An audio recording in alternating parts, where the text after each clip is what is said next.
we're going to go back a little bit on our introductory to the Kabbalah, and we mentioned what we said before regarding all the concepts in terms of the Ari and his Torah and understanding what it is, and then we're going to go further and deeper into into uh, into more specific details. And we said beforehand that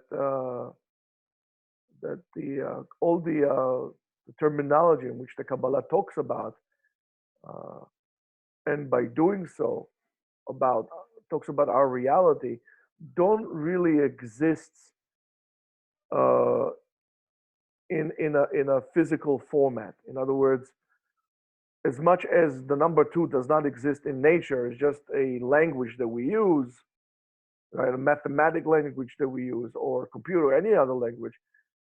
This is just an analogy of bringing about concepts. So, and we said before that the Kabbalah is a language by itself, and the uniqueness of this language that it uses words and expressions in which you also use on a daily basis. And the Kabbalah gives it also new meanings, which are quite abstract and spiritual. And the process of acquiring this language really requires for the person who is learning it to really expand his awareness, to be able to surround all the meanings that the new words slash all words really contain. And as a result of that, you could really experience, or the person who's learned that could really experience a change in his awareness and his perception altogether. Also, there is a tremendous demand to try to prevent from grasping those words at face value.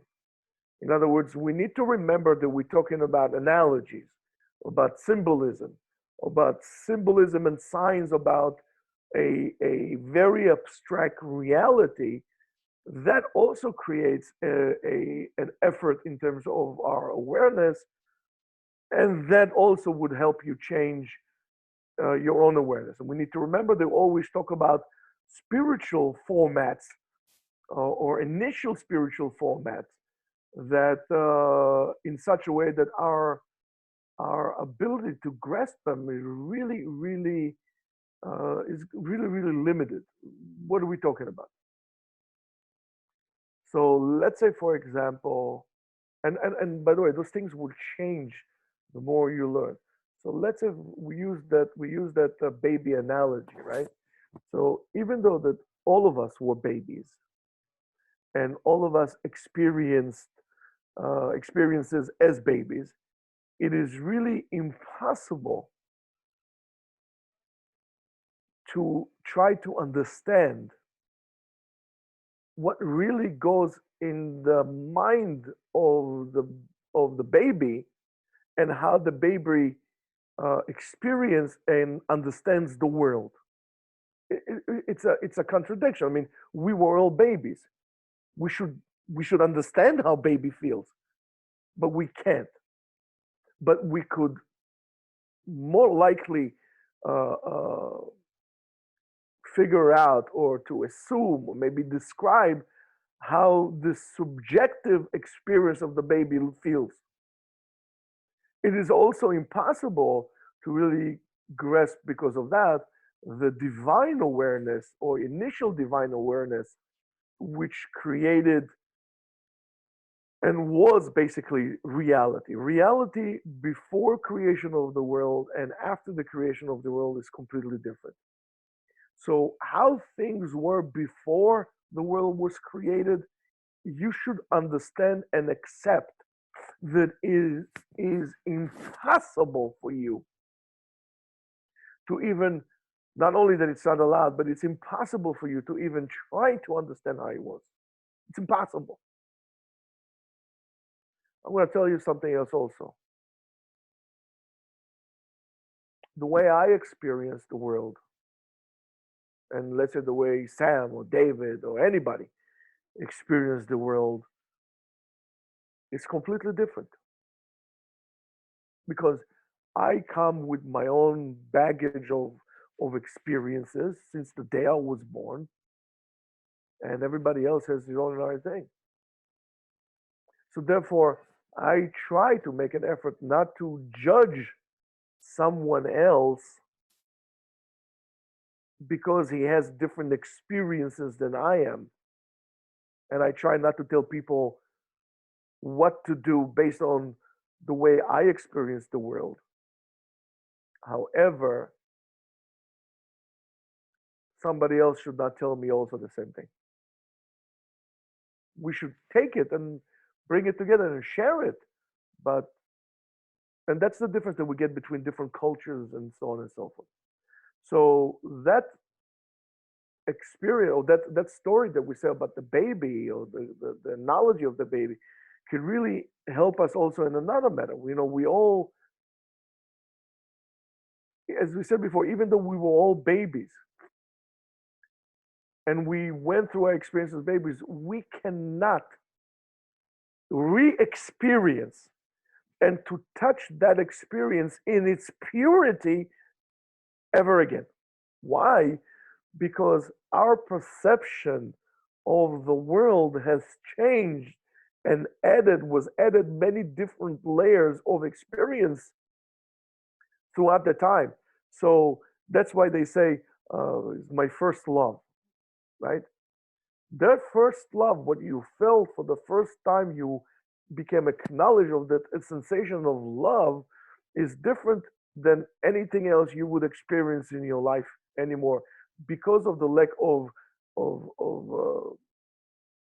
you know purity, call it this way, or lack of corruptness or influence of other sources as well. Now,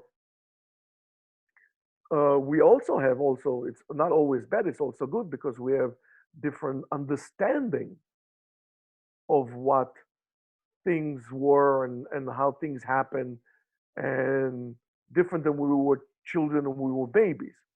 When we were babies, for example, we experienced the world with no words, without prior experiences. And that experience most likely was very raw and very total. It was whole. That's why it's very difficult to deal with people that refuse to add on or to move on from that childhood experience, and they keep on seeking that. Something is wrong with that. Psychologically, something is wrong with that. The people that want to experience things, even your relationship, for example, with your mother has changed. Maybe now you appreciate your mother, and one time you loved your mother, and before that you saw your mother no different than a bottle of milk for you. Those experiences change and evolve, and you should know that in relationships it's the same thing. If you marry a girl, which I hope you marry a girl, if you marry a girl and you felt for her something when you just met, you if you feel the same thing for her, no change, 10 years down the road, a year down the road, or 50 years down the road, something is wrong with that because that shows lack of involvement and being stuck, and therefore it's a dead relationship. The beauty of the secret of learning Kabbalah is that as much as we were all babies, right? And we could not completely remember that experience, our initial experience, as we said beforehand. We were still all present in all the process of evolvement of reality, right? We were in reality as things was changed. Now, for example, well, some of you were not born in the 80s, but things were different. For example, the year 2000 for older guys than they are now, because things change all the time, right? We were all present in that all stages of creating even our own reality. Here too, our experience is very raw, and it's naked from words, and there's no body to it from a physical and humanistic experience. There are different, for example, techniques of, let's say, hypnosis or guided memory, right? That you could really recreate our experience as babies. Let's say, for example, for people who suffered trauma when they were babies, but they don't know what it was, you could really go back to the subconscious to the deep levels of your subconscious, deep level of your memory, and recreate it and bring it over the surface, so you could actually deal with that. You could do it. I mean, and because you do know that everything that went through your senses, through your five senses, and that you, in other words, everything that you had experienced is stored into your brain.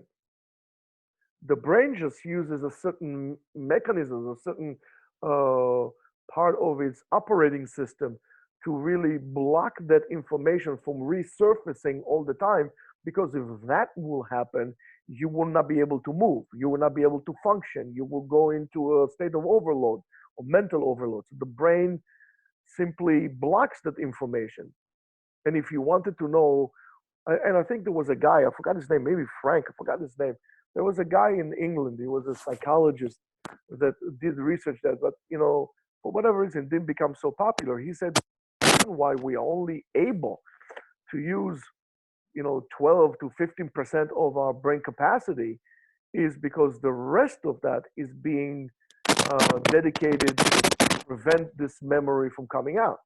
Now, if we're going to compare ourselves to a computer, imagine, I mean, right now we have a computer open. So right now you have only, whatever is open on your computer. But imagine all of a sudden, every single window that you had on your browser would open up. Every application that you had on the computer will open up at one time. What will happen to your computer? It will freeze. And it will create even a memory loss. It will, it will get all corrupted to such an extent that it's going to be terrible. That's why we have those capacities like that. So with those techniques, we could really recreate our memories, or even re-experiences some memories that really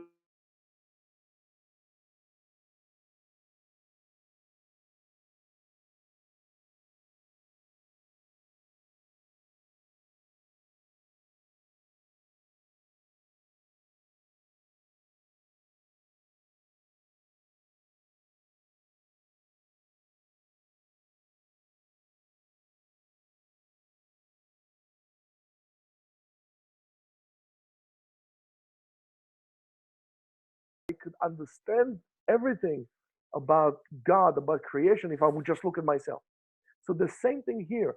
Also, by learning and going back to the initial stages of our existence in its divine source of our existence, this tremendous power, this tremendous effect of release and bringing back to a state of spiritual tranquility.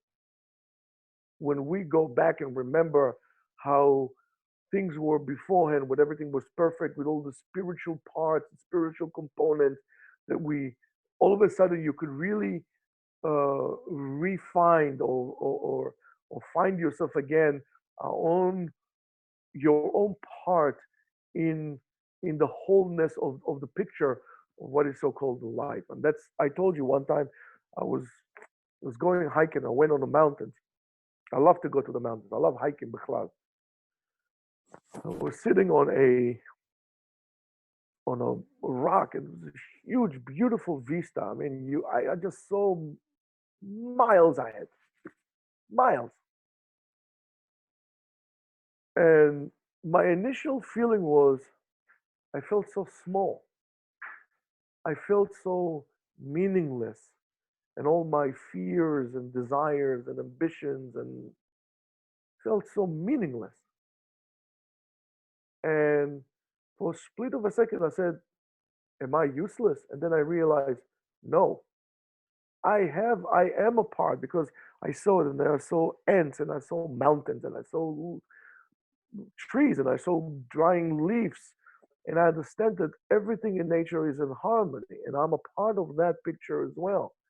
And I then realized that all my fears and all my ambitions and all my, you know, drives that I have are the cause of my disharmony or sensation of disharmony that I feel, because I do have a part of creation. I am a part of creation. I am creation just as much as a mountain is. You know, a mountain that stands there for billions of years is a part of creation, a valid part of creation to to a fly or to a leaf that's going to stay there for a short period of time and then crumble and disappear. You know how many leaves were there since the world was created until today? I don't think there's even a number that can count them. I could pile myself probably all the way out to the end of the galaxy if I could pile up all the leaves that are there. And yet, where are they? Well, they became a part of creation. So when you feel this wholeness and you feel this harmony that you yourself have with your reality, with creation, your life will get a totally different flavor and a complete new and deep meaning. That is why it's important to learn Kabbalah appropriately. And we're going to get to about learning Kabbalah, excuse me, later on in terms of that. To try to finish this somewhat of a segment, I want to say something, regarding the words of the Ari, that it is a very refined, pure, spiritual reality.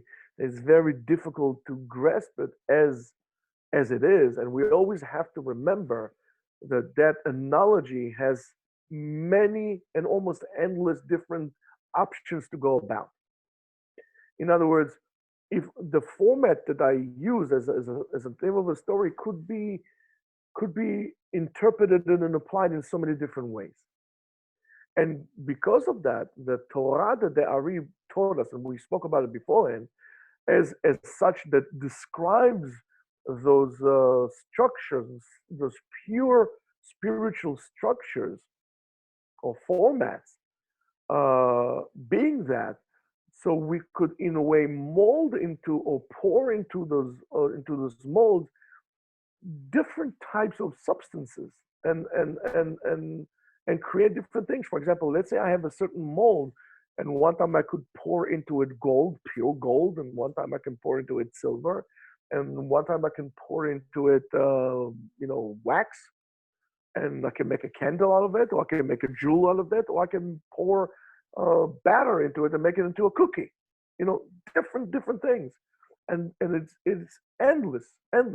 Because of that, there are so many different commentators to the Torah of the Ari, and sometimes there could even be contradiction or conflict between one mefarish, one commentator of the Luriani Kabbalah to the other. But one should not really say, oh, this one is not good or this one is not good, but one need to understand that all of them are added parts from the overall pictures that really, instead of contradicting one another, complement one another. And in a way, this is the same concept as there is in the Gemara. When we have so many machlokot and so on and so forth, people get discouraged. No, on the contrary, it's to show you different layers and different ways to shine. It's shining, it's glistering, it's beautiful. It will be like having one single mirror to have an object that covers with thousands of different mirrors. How spectacular that is when the light shines upon it. It's sparkling, right? So that is, in other words, we need to change our attitude. We always speak very negative about things, and that's not a Kabbalistic way. So when I realize that everything that exists, anything that is in existence, are endless different points of view as much as there are endless different points of view to the way I experience life, and let's say, the 20 guys or whatever amount of guys that are watching now, or, that are, they have their own ways of life. So let's say, for example, we have only 10 people. So there are 10 different ways to experience or to describe a certain experience. And each one is valid, each one is right. What the Gemara does to us, in a way, it's no different than what the Ari is doing to us with the Kabbalah. It shows us different ways to interpret things. And that was true regarding prophecy as well. The prophets themselves, based on their being, they describe or interpret the divine words or the divine experience or the prophetic experience in their own way. And we find remnants to that. We spoke about it, the difference between Yirmiyahu and Huldah. When they went to Huldah to get a prophecy, and they wanted to go to a woman versus a man to soften out the interpretation of the prophecy they came. That's according to one experience, one Mefarish. Other Mefarish in the Gemara, other opinion in the Gemara says the Yirmiyahu went to bring those tribes back. They went out. But, nevertheless. So as much as we have different perspectives, and an endless perspective in which we could experience reality, so there are endless perspectives to learn the spiritual roots of reality. Now, there is great importance to all this perspective because they all exist. Since they all exist, that means that they have, that they are real. I cannot, for example, say, let's say, Sam's experience let's say Sam and I went somewhere and we experienced something. I cannot say that Sam's experience is invalid, is not real, it's a fake experience. How could I say something like that? I could try to ask him to explain to me his experience. I try to understand, but I cannot say that my experience is more real than his experience. It's different because he is. So the fact that they exist, it's a validity just by the mere fact that they actually exist. And since they exist, they are important. And we need to deal with it. That's why it's very important to understand when, for example, you learn, and I keep using Gemara and Kabbalah because it's the same thing, it's Torah. And it's your life as well. There should not be a big difference between the way you learn Gemara or learn Kabbalah or experience or deal with your life. Because the same thing that we say, let me ask you a question. What do I need to learn Gemara altogether? I should just take the Shulchan Aruch, right? And just learn the halacha, and that's it. What do I need to learn how to, if it's Shammai or Hillel or it's Rab or Shmuel or it's Abaye and Rabbah, or just take the Shulchan Aruch and learn, right? But the answer is no. You need to be. And what do we do when we do Gemara? We try to give a teirutz. We have to give a reason for this. And why did he say? And what do I care why? Because ultimately that would apply. And you know what? This is how you become into a better person. You understand to acknowledge the other individual and to say that what he experiences is true and is valid. You can dismiss it. This is only good for tyranny, not for us as Jews. If a person is frustrated, so therefore you should acknowledge it. You should not say, no, you have no reason to be. If a person is fearful, you cannot say, there's no, your fear is not real. You can make him aware of this, but that's exactly what it is. So therefore, and we could see Bezrat Hashem and learn further that in the spiritual dimension, there's endless roots to this dimension, and there are endless levels of development of your awareness. And it's all about revealing the system. As a result of that, there's also endless different steps and different stages to really grasp the nature of reality itself, and it all depends on the point in which you yourself are at that particular moment. For example, what's better to have? A guy that, let's say, for example, uh, let's say, for example, you need to accept people to your yeshiva. Okay, let's say you have a yeshiva, you need to accept people to your yeshiva. A guy that learned in yeshiva, but he's on the way out. He doesn't want to learn anymore. Right? So he's on a decline. Or a guy who is coming into yeshiva, but he's on the way out. Right now, they're both on the same level, right? The level, the attitude is the same. Which one would you take? The one up or the one down? The one up. But what does it mean? That the one down you should give up on? Well, it depends on what you decide, therefore, to make your yeshiva for. Is the yeshiva for people who come out of the system, try to maintain them, and so on and so forth, right? But of course, it's more important to get you. It's easier to work with a person going up, even though you might tell me why you're making a difference. They're both on the same level. I'm going to tell you, well, this one is on the way out, this one is on the way in. So it all depends on the stage on which you are at. After you realize that it all depends on the person that you are at or the person that you're teaching is also the way you present it, the way you put those concepts together, and it also changed from one place to another. And you could see the Gemara talks about it in Masechet Chagiga, to whom and how do we teach the secrets of the Torah? And the way and the presentation that we introduce this concept really reflect the processes and the way that the person is at, because we try to have the person acquired it. So therefore, what I would, let's say, explain to David will be something that different than we'll explain to Aaron, because they're in different place, or they have different experiences, and so on and so forth. So far, any questions, Rabotai?